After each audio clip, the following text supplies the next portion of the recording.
নমস্কাৰ বন্ধু-বান্ধৱীসকল, পোনপ্ৰথমে আপোনালোক সকলোকে এছএন মাজুলী ইউটিউব চেনেললৈ স্বাগতম জনালোঁ। আৰু আজিৰ ভিডিঅ'টোত আমি আলোচনা কৰিম অৰুণোদয় আঁচনি, যিখন অফলাইন ফৰ্ম। যিহেতু অৰুণোদয় আঁচনি আবেদন প্ৰক্ৰিয়া অফলাইন প্ৰক্ৰিয়াৰে হ'ব, আৰু ফৰ্মখন আপোনালোকে কেনেকুৱা ধৰণে ফিল আপ কৰিব বা পূৰাব, সেই সকলোখিনি প্ৰচেছ আজিৰ ভিডিঅ'টোত আলোচনা কৰিম। আৰু যদি আমাৰ চেনেলটো ছাবস্ক্ৰাইব কৰা নাই, আপোনালোকে চেনেলটো ছাবস্ক্ৰাইব কৰি ল'ব, যিহেতু আমি ইনফৰ্মেটিভ টাইপ ভিডিঅ'বিলাক দিবলৈ চেষ্টা কৰি আহিছোঁ।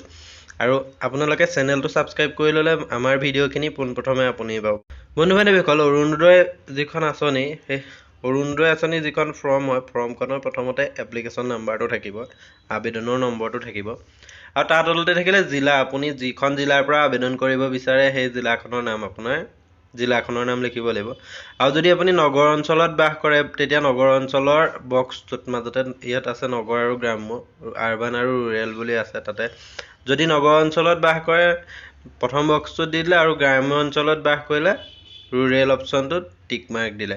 আৰু শেষত আহিছে ৰাইট চাইডে তাৰিখটো, যি তাৰিখে আবেদন কৰিব সেই আবেদন কৰা তাৰিখটো লিখিব লাগিব। ইয়াৰ পাছতে আহিছে আবেদনকাৰী বিৱৰণ। এতিয়া ইয়াতে এড্ৰেছ ডিটেইলছ আহিছে। এড্ৰেছটো আপোনাৰ যি এড্ৰেছ সেইখিনি ইয়াত ফিল আপ কৰিব লাগিব। প্ৰথমতে খণ্ড নাম বা নগৰ স্থানীয় সংস্থাৰ নাম লিখিলে। তাৰপিছতে গাঁও পঞ্চায়ত বা নগৰৰ নাম, ইয়াতে যদি যিটো গাঁও, যদি গাঁৱত বাস কৰে গাঁও পঞ্চায়তৰ নাম, আৰু নগৰত বাস কৰাসকলে নগৰৰ নাম লিখিব লাগিব। আৰু ৱাৰ্ড নম্বৰ, গাঁও নাম আৰু ৱাৰ্ড নম্বৰ, যিসকলে গাঁৱত বাস কৰে সেইসকলৰ গাঁৱৰ নাম, আৰু নগৰত বাস কৰাসকলে ৱাৰ্ড নম্বৰ লিখিব লাগিব। আৰু বাস কৰা নগৰ অঞ্চলৰ নামটো ইয়াত তাৰ তলতে লিখিলে। আৰু ইয়াতে আহিছে, তাৰপাছত আহিছে আবেদনকাৰী নামৰ প্ৰথম অংশ, মানে নামটো আপোনাৰ যদি ৰাজু শইকীয়া হয় তেতিয়া নামটোৰ প্ৰথম অংশটো হ'ব ৰাজু, আৰু সেইটো প্ৰথমত, আৰু শেষত আহিলে নামৰ শেষৰ অংশ যিটো উপাধিটো ইয়াত লিখিব লাগিব। তাৰ তলতে আহিছে জেণ্ডাৰ। ইয়াতে মেল ফিমেল আদাৰ তিনিটা অপশ্যন দিছে, যি বিশেষকৈ এইবাৰ পুৰুষকো দিব বুলি কোৱা শুনিছোঁ, সেইকাৰণে ইয়াত তিনিটা অপশ্যনেই দিছে। আৰু ইয়াত দিছে যে এজ অন আপোনাৰ 1/4/2020 পৰ্যন্ত আপোনাৰ বয়স যিমান হৈছে বয়সটো লিখিব লাগিব, বা তাৰিখ মাহ চন এনেকুৱা টাইপতো আপুনি লিখিব পাৰে। তাৰপিছতে হৈছে হাউচ নম্বৰ, ঘৰ নম্বৰ, লগত থাকিলে বসতি স্থান লোকেলিটি ইয়াত লিখিব লাগিব। তাৰপিছত থানা লিখিলে, তাৰপাছতে আহিছে পাৰা পথৰ নাম লিখিলে, পিনক'ড লিখিলে, আৰু আপোনাৰ ফোন নাম্বাৰটো লিখিব লাগিব। বন্ধু-বান্ধৱীসকল, ফাৰ্ষ্ট পেজটোত এইখিনি আছিলে। এতিয়া আমি ছেকেণ্ড পেজটোলৈ যাম। ছেকেণ্ড পেজটোত আহিলে পৰিয়ালৰ বিৱৰণ। ইয়াতে চিৰিয়েল নাম্বাৰ ৱাইজ আপোনালোকৰ পৰিয়ালত যিমান সদস্য আছে তাৰ নাম লিখিব লাগিব, আৰু বয়স লিখিব লাগিব। লিখাৰ লগতে ইয়াতে আহিছে জেণ্ডাৰ, লিংগ লিখিলে। তাৰপিছত সম্পৰ্ক, আপোনাৰ সৈতে সম্পৰ্ক কি সেইটো লিখিব লাগিব। আৰু প্ৰমুখ স্থিতি, নথিপত্ৰ প্ৰমাণপত্ৰ, ইয়াতে আছে DSWDY। ইয়াৰ ডিৰ অৰ্থ হ'ল ডিভৰ্চ, বিবাহ বিচ্ছেদ। এছৰ অৰ্থ হ'ল স্বামীৰ পৰা পৃথক হৈ থকাসকল, আৰু ডব্লিউৰ অৰ্থ হ'ল বিধৱাসকল, ডব্লিউ। যদি যিসকল বিধৱাই এপ্লাই কৰিব বিচাৰে তেতিয়া ডব্লিউ দিব লাগিব। আৰু যিসকলে দিব্যাংগ বিকলাংগ সেইসকল DY যিটো অপশ্যন আছে শেষৰ বক্সটো তাত টিক মাৰ্ক দিব লাগিব। DSWR অৰ্থ এইটো ফৰ্মখনৰ 2 নম্বৰ পেজটোৰ তলত লিখা আছে। আৰু তাৰপাছত আহিছে বেংক একাউণ্ট ডিটেইলছ। আপোনাৰ বেংক একাউণ্টৰ বিৱৰণ দিব লাগিব। প্ৰথম আহিছে IFSC কোড। ইয়াতে IFSC কোড, যিটো বেংক পাছবুকখনৰ ওপৰতে থাকে IFSC কোডটো লিখিলে। তাৰপিছত বেংকটোৰ নাম, আপোনাৰ কোনটো বেংক হয় সেইটো বেংকৰ নাম লিখিলে।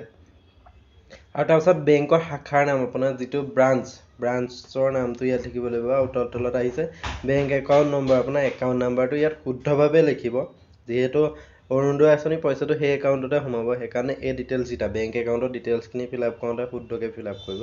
আৰু শেষত আহিছে এনুৱেল ফেমিলি ইনকাম, পৰিয়ালৰ বাৰ্ষিক আয় কিমান সেইটো লিখি দিব। তাৰপিছত ইয়াত আহিছে আপুনি কি ডকুমেণ্ট দিব। ইয়াতে ডকুমেণ্ট টু বি এটেচ, সংযুক্ত কৰিবলগীয়া নথিপত্ৰসমূহ হ'ল বেংক পাছবুকৰ প্ৰথম পৃষ্ঠা। যদি আপুনি বেংক পাছবুকৰ প্ৰথম পৃষ্ঠাটো দিব বিচাৰে, প্ৰথম পৃষ্ঠাটো দিয়াৰ লগতে ইয়াতে যিটো এটেচ য়েছ অপশ্যনটোত টিক মাৰ্ক দিব লাগিব। আৰু তাৰপাছত 2 নম্বৰত আহিছে প্ৰাধান্যতাক সমৰ্থন কৰা নথিপত্ৰ সংযুক্ত। ইয়াতে আহিছে পিয়ৰিটি ডকুমেণ্ট। ইয়াতে পিয়ৰিটি ছাপৰ্টিং ডকুমেণ্ট যদি কিবা দিব বিচাৰে সেইটো ৰাইট চিন দিলে, আৰু যদি যিকোনো অন্য নথিপত্ৰ দিব বিচাৰে তেতিয়া শেষৰ সেইটোতো য়েছ বক্সটোত টিক মাৰ্ক দিলে। 2 নম্বৰ পেজটোত এইখিনি আছিলে। এতিয়া আমি 3 নম্বৰ পেজটোলৈ যাওঁ। 3 নম্বৰ পেজটোত ইয়াত উল্লেখ কৰিছে যে ঘোষণাটো মানে ডিক্লাৰেশ্যন, ইয়াতে ডিক্লাৰেশ্যনটো দিয়া আছে। ইয়াত ডিক্লাৰেশ্যনটো দুটা পইণ্ট দিছে।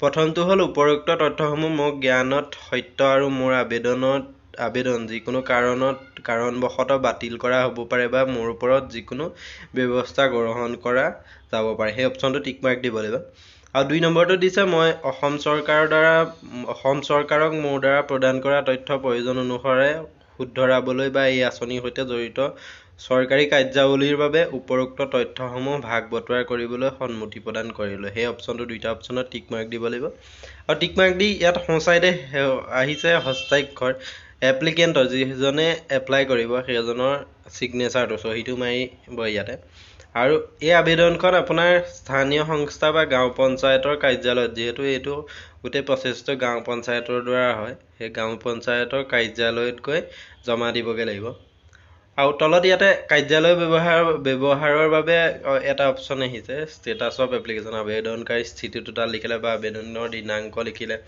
গাঁও বা স্থানীয় সংস্থাৰ দ্বাৰা যোগ্যতা সত্য নিৰূপণ মানে আপুনি এই আঁচনিৰ বাবে যোগ্য হয় নহয় সেইখিনি নিৰূপণ কৰিব গাঁও পঞ্চায়ত আপোনাৰ জিলাৰ পৰা অনুমতি প্ৰদান কৰিছে নাই সেইটো দিয়া থাকিব আপুনি দিব নালাগে সেইটো অফিচ এইখন যিহেতু ইয়াৰ পৰা তলৰখন অফিচ ইউজৰ কাৰণে আৰু শেষত আহিছে স্বীকৃতি পত্ৰ ইয়াতে লিখিছে যে ইয়াৰ দ্বাৰা স্বীকৃতি কৰা হৈছে যে শ্ৰীযুত শ্ৰীমতী নামটোত আহিব যাৰ যি আবেদন কৰিব পৰা নং এপ্লিকেশ্যন নাম্বাৰটো আহিব ইয়াতে ইয়াৰ আবেদন পত্ৰখনি কিমান তাৰিখে গ্ৰহণ কৰিছে সেইটো লিখিলে আৰু ইয়াৰ একেবাৰে শেষত এপ্ৰুভ বাই যোনে এপ্ৰুভ কৰিব তেখেতৰ নাম তাৰিখ আৰু শেষত ছিগনেচাৰ কৰি পেলাই এখন এপ্ৰুভ কৰিব আৰু এতিয়া 3টা পেজেই আছিলে অৰুণোদয় ফৰ্মখন এনেধৰণে আপোনালোকে ফিল আপ কৰিব লাগিব মই বেলেগ এটা ভিডিঅ'ত আপোনালোকক ফৰ্মখন প্ৰিণ্ট কৰি ফিল আপ কৰিবলৈ দেখাম এই ভিডিঅ'টোত ইমানখিনি আছিলে ভিডিঅ'টো ভাল লাগিলে লাইক কমেণ্ট আৰু শ্বেয়াৰ ছাবস্ক্ৰাইব কৰি দিব ধন্যবাদ